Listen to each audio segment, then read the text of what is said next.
దేవుని నామానికి మహిమ కలుగునుగాక. నేడు దినపు వాగ్దానంతో మీ ముందుకు రావడానికి ప్రభువు సహాయం చేస్తున్నారు పిల్లరా. తీతుకు రాసిన పత్రిక 3వ అధ్యాయం 14వ వాక్యం. అవసరమును బట్టి సమయోచితముగా సత్క్రియలను శ్రద్ధగా చేయుటకు నేర్చుకునవలెను.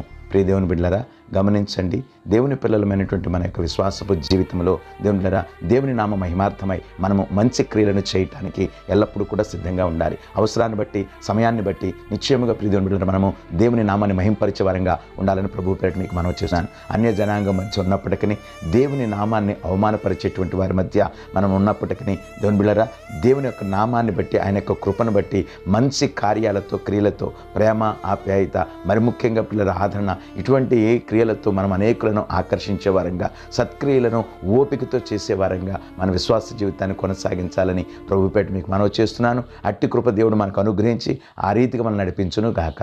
ఆమేన్.